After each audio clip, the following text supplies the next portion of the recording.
Bonsoir, c'est l'heure de vous informer. À l'occasion de la commémoration organisée ce mardi 27 janvier, la première ministre Judith Suminwa a livré un discours empreint de gravité et d'engagement appelant à l'écoute, au devoir de mémoire et à l'unité nationale. Elle a réaffirmé la détermination du gouvernement à rendre justice aux victimes des conflits et à préserver l'avenir de la nation congolaise face aux épreuves de la guerre. Elle est ici. Le 26 juin 2024, 2 semaines après mon investiture par l'Assemblée nationale, j'ai foulé Goma pour ma première itinérance en tant que première ministre. La terre vibrait, des regards parlaient, et dans le tumulte des espoirs retenus, j'ai compris que gouverner commence par écouter. Ce jour-là, ma première itinérance n'était pas un déplacement, c'était un serment silencieux, celui de marcher avec le peuple congolais, pas devant lui, mais avec lui, marquant ainsi le début d'une gouvernance de proximité et d'un engagement renouvelé envers les provinces. Aujourd'hui, 27 janvier 2026, à l'occasion de cette journée de mémoire, pour saluer la résistance, la résilience et l'attachement profond à l'unité nationale, à mes frères et sœurs congolais, à la jeunesse à venir du pays, mon serment silencieux reste le même. Honorables députés et sénateurs, mesdames et messieurs les membres du gouvernement, mesdames et messieurs chefs de mission diplomatique et représentants des organismes internationaux, mesdames et messieurs les membres du monde académique, mesdames et messieurs les membres de la société civile, distingués invités en vos titres et qualités respectifs, mesdames et messieurs, chers jeunes de la République démocratique du Congo, représentés ici par nos chers étudiants et étudiantes de l'Académie des Beaux-Arts. C'est avec beaucoup d'émotion que je m'exprime en ce jour de mémoire et non de rappel de la douleur pour celles et ceux de notre peuple dont la vie a été arrachée dans les conditions effroyables, dans des champs, dans des camps de déplacés, dans des hôpitaux, dans leurs maisons, sur leurs lieux de travail. Ils nous rappellent des existences interrompues, des familles durablement marquées et une nation confrontée à l'épreuve.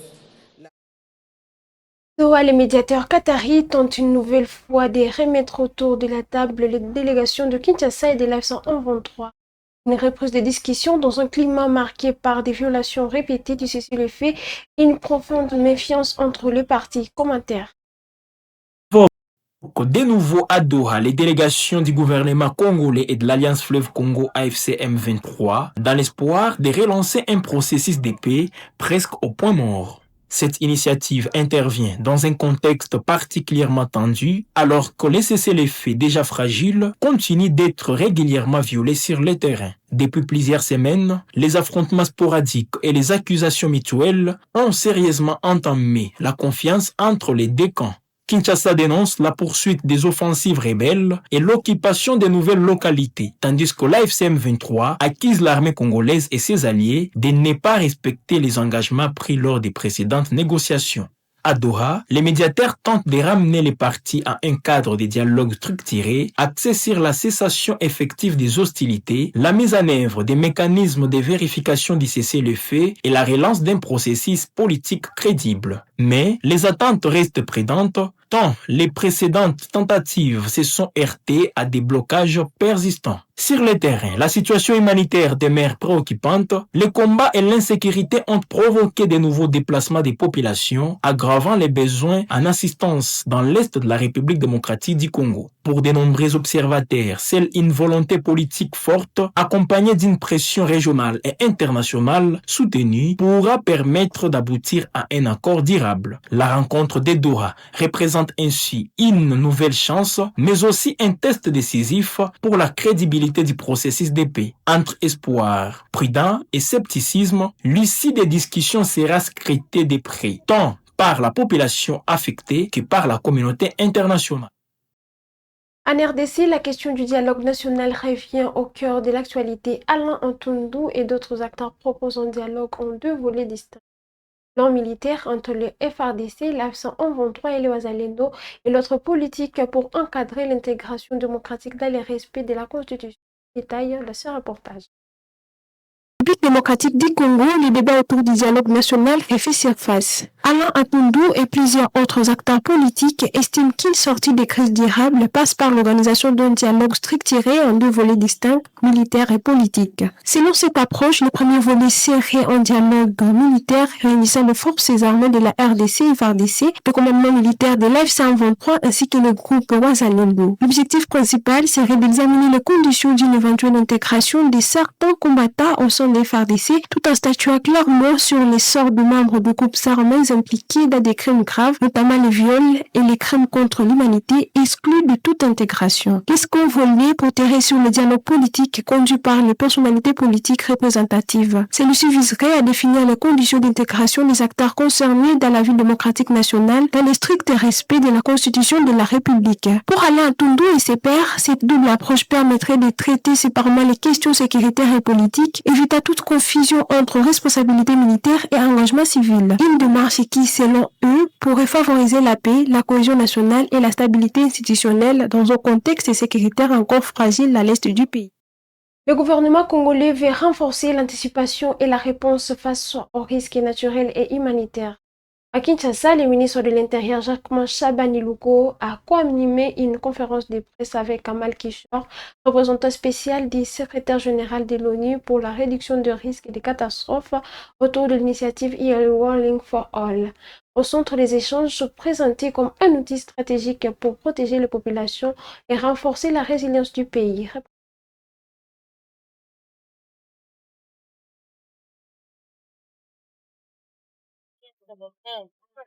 Arrivé à Kinshasa le 26 janvier 2026 pour une mission officielle, le représentant spécial du secrétaire général des Nations Unies pour la réduction des risques des catastrophes, Kamal Kishore, s'est entretenu premièrement ce mardi 27 janvier en tête-à-tête avec le vice-premier ministre, ministre de l'Intérieur, Sécurité, Décentralisation et Affaires coutumières, Chabani Louko, avant la tenue d'une réunion bilatérale le même jour. Thank you very much. Au cœur de leurs échanges, la mise en œuvre du nouveau système d'alerte des Nations Unies consacré à la réduction des risques des catastrophes. Le représentant des Nations Unies a, au cours de cette bilatérale, tenu en présence des experts du ministère de l'Intérieur et des Nations Unies, expliqué le bien fondé de cette initiative mondiale qui repose sur 4 piliers fondamentaux, à savoir la connaissance des risques des catastrophes, l'observation et prévision, la diffusion des alertes et communications, ainsi que la préparation à la réponse. Après ces différentes rencontres, les deux personnalités ont co-animé ce même mardi une conférence de presse axée sur cette question en prélude de l'atelier national des 2 jours consacré au lancement de l'initiative Système d'alerte précoce pour tous. Cette initiative mondiale, lancée depuis 2022 par le secrétaire général des Nations Unies, vise à garantir que chaque personne dans le monde soit protégée par un système d'alerte précoce d'ici 2027. La République démocratique du Congo, longtemps confrontés aux risques climatiques, naturels et technologiques entraînant des inondations, glissements de terrain, épidémies, fait partie des pays et communautés les plus vulnérables. D'où l'importance de cette activité qui marque une étape stratégique pour le pays après avoir adopté sur le plan national sa politique de gestion des risques de catastrophes. Ce système d'alerte prendra aussi en compte tous les types de risques ciblés et permettra d'anticiper les catastrophes afin d'entreprendre des actions pouvant se protéger en amont contre les conséquences, selon Kamal Kishore,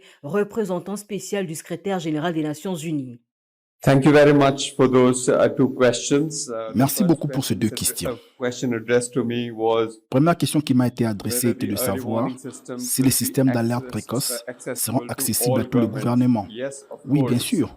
Il y a quelques années, il y a 3 ans, le secrétaire général des Nations Unies a annoncé une initiative mondiale appelée Alerte précoce pour tous. Il s'agit donc bien d'une alerte précoce pour tous et pas uniquement pour le gouvernement. En effet, chaque individu, chaque citoyen ou qui se trouve dans le monde doit avoir accès à l'alerte précoce. Il est extrêmement important que l'alerte précoce ne soit pas seulement transmise à temps, mais qu'elle soit également comprise, digne de confiance et suivie d'actions concrètes. Tous ces éléments doivent être réunis. Dans ce cadre, quelles que soient les capacités existantes dans la région, certaines prévisions et alertes peuvent être produites à l'échelle régionale.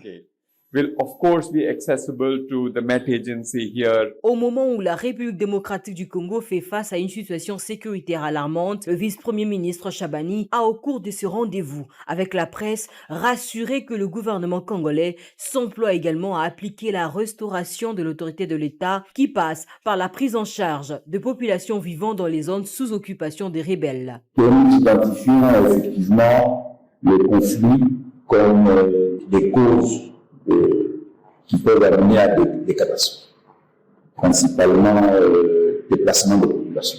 Et aujourd'hui, les territoires occupés, les villes et les villages sont identifiés comme des zones dans lesquelles l'État et le gouvernement, accompagnés de toutes les organisations qui ont des préoccupations dans la prise en charge des populations, le relèvement des communautés, la stabilité des différentes entités territoriales, on les identifie aussi comme des zones à risque sur lesquelles il faut pouvoir agir.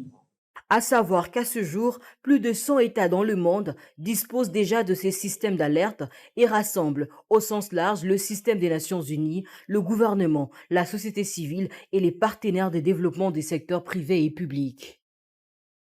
Anitouri, un geste fort dans un dossier sécuritaire sensible. La famille du feu Amos Baraka, ancien chef du groupe armé CRP, a restitué plus de 2,603 milliards de francs congolais à la coopérative Le Palmier après l'attaque meurtrière attribuée à ces mouvements armés.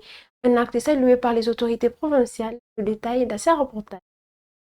2,603,800,000 francs congolais, soit 946 000 $ américains, c'est le montant restitué par la famille du feu Amos Baraka à la coopérative Le Palmier. Selon l'avocate de la famille de l'ex-chef rebelle de CRP, Maître Sabina, cet acte délibéré a été posé pour sauver l'honneur de la famille ainsi que celui du feu Amos Baraka. Nous confirmons l'intention de cette famille de bien vouloir retourner cet argent-là.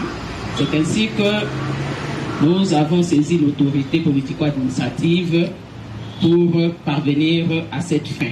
Le responsable de la coopérative Le Palmier a de son côté remercié la famille pour ses gestes, tout en saluant le sens du professionnalisme dont fait preuve les gouverneurs militaires en toutes circonstances. Nous ne manquerons pas vraiment à réitérer encore nos remerciements à la famille de Baraka Amos, surtout pour la bonne foi. Au gouverneur militaire, nous disons coup de chapeau.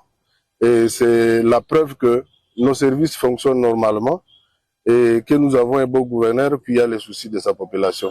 À son tour, les gouverneurs militaires a salué les gestes responsables et patriotiques posés par la famille du feu Baraka. À cette occasion, il a une fois de plus appelé les jeunes à se désolidariser des groupes armés. Et je demande à tous nos jeunes, regardez la famille de Baraka. Ils ne veulent pas du péché. Vous aussi les jeunes qui êtes là en train de souffrir pour rien, ça fait 2 mois que vous n'allez pas à l'école. Thomas veut arrêter votre avenir. Faites comme cette famille. Et je répète le message, je vais te faire arrêter. Thomas, je vais te faire arrêter. Où que tu sois. J'ai tout organisé. J'ai tout documenté pour que tu sois arrêté. Notons que c'était le 19 juillet 2025 que la Jeep de la coopérative Le Palmier était tombée dans une embuscade tendue par le groupe armé Zaïre dans la zone de Mabanga. Le présumé auteur de cet acte ignoble se trouve actuellement entre les mains de l'auditorat militaire afin que justice soit rendue. À Kolosi, l'inquiétude grandit dans les quartiers Bel-Air, commune de Dilala. Des habitants dénoncent une pollution présumée de l'air terres agricoles par les eaux provenant de l'entreprise Roachemini. Conséquence des cultures qui jaunissent, les sols qui se dégradent et des cultivateurs contraints d'abandonner leur portage. Dans les quartiers Bel-Air, l'agriculture des substances, source de revenus de certaines familles, est aujourd'hui gravement menacée. À quelques mètres des installations de l'entreprise Roach Mining, les petits champs et jardins ne produisent presque plus. Selon les riverains, depuis plusieurs mois, les cultures dépérissent progressivement. Les maïs, les maniocs, la canne à sucre, les gourges, les papayas et d'autres plantations se dessèchent avant maturité. Les sols autrefois fertiles est devenu appauvris, improductifs, compromettant ainsi considérablement le bien-être de ces populations lolabaises. Cette dégradation agricole s'inscrit dans un contexte de pollution environnementale présumée. Les habitants évoquent des écoulements de substances acides, des poussières et des émanations de gaz provenant des installations de l'entreprise Roach Mining. Alertés par ces plaintes répétées, les autorités provinciales ont effectué une descente sur le terrain. Les ministres provinciaux de l'agriculture, pêche, élevage, développement rural et affaires foncières, accompagné de son collègue des mines et environnement, a tenu une séance de travail avec les responsables de Roach Mining. À cette occasion, Jean-Pierre Kalinga-Mupatay a insisté sur la nécessité de préserver les terres agricoles et les infrastructures communautaires, rappelant que l'exploitation minière ne peut se faire au détriment de l'environnement ni de la survie des communautés locales. Nous ne pouvons pas dire non, les gens exagèrent. Non, ils n'exagèrent pas. Parce qu'avant, quand vous n'aviez pas démarré votre usine, il n'y avait pas de plainte. Maintenant que vous avez démarré votre usine, il y a des plaintes. Il a souligné que la protection des sols, des l'eau et des populations riveraines constitue une priorité pour le gouvernement provincial qui dirige Fifi Masuka Saini. La société est là, pas seulement pour faire des bénéfices, c'est aussi essayer d'améliorer les conditions de vie des gens que vous avez trouvés. C'est ce qui est important.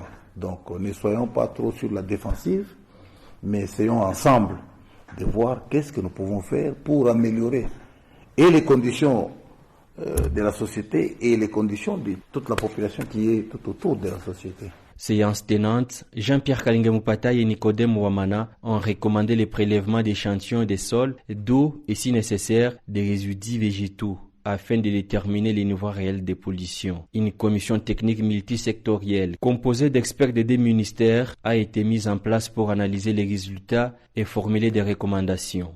De son côté, l'entreprise Roach Mining affirme attendre les conclusions des analyses des laboratoires avant de passer à une nouvelle étape en vue d'identifier des mesures à prendre. Inaugurée hier mardi par le président de la République Félix-Antoine Tshisekedi, l'université de Kananga, UNICAN, s'impose désormais comme un pôle d'excellence académique. Doté d'une autonomie énergétique assurée par un parc photovoltaïque de plus de 300 kW, de deux grandes bibliothèques physiques et numériques, ainsi que de 14 laboratoires modernes, cette institution figure aujourd'hui parmi les plus belles universités d'Afrique. D'autres détails dans ce reportage de la RTNC. Ce qui était jusqu'ici un village est transformé en un campus universitaire en l'espace de 3 ans. Fidèle à sa vision de bâtir des infrastructures modernes pour la formation des futurs cadres, le président de la République est venu personnellement inaugurer cette œuvre qu'il a réalisée en faveur de la jeunesse. La cérémonie a été ponctuée par une série de prises de parole. En premier, le gouverneur de province a salué la matérialisation de cette promesse présidentielle. Ce chef-d'œuvre va marquer l'histoire de cette province. La représentante des étudiants a porté la voix de ses collègues pour remercier le président de la République, Félix-Antoine Tshisekedi Tshilombo, qui a hissé l'université de Kananga au niveau des grandes autres institutions universitaires.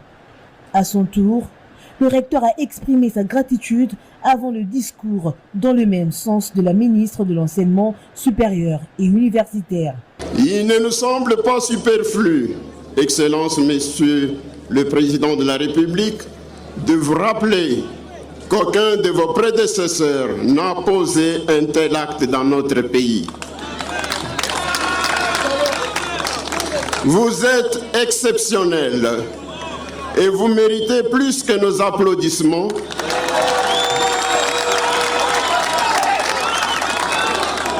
Vous méritez notre profonde gratitude et notre adhésion inconditionnelle à votre vision politique. Avec le sentiment du devoir accompli, le président de la République a coupé le ruban symbolique, marquant ainsi l'ouverture de cette université. Le chef de l'État a pris son temps pour visiter chacun des compartiments. Les nouvelles infrastructures de l'université de Kananga sont constituées d'un grand bâtiment administratif avec 72 bureaux, des blocs de 16 auditoires de 200 places chacun pour accueillir 3500 étudiants en une vacation. Ce nouveau campus comprend aussi 3 blocs résidentiels d'étudiants avec une capacité cumulée de 600 étudiants. 2 grandes bibliothèques physiques et numériques et 14 laboratoires sont aménagés pour la recherche et la documentation. L'UNICAN est aussi doté de 2 sources d'énergie, un champ photovoltaïque produit 330 kVA d'énergie et un groupe électrogène de la même capacité. L'inauguration de ce campus universitaire va sensiblement améliorer la formation des cadres dans cette province réputée centre du savoir. C'est la fin de cette édition d'actualité, mesdames et messieurs. Merci d'être toujours connectés pour ne rien rater des actualités sur Web Info TV. N'oubliez pas surtout de liker, commenter, partager toutes les informations. À toutes et à tous. À bientôt.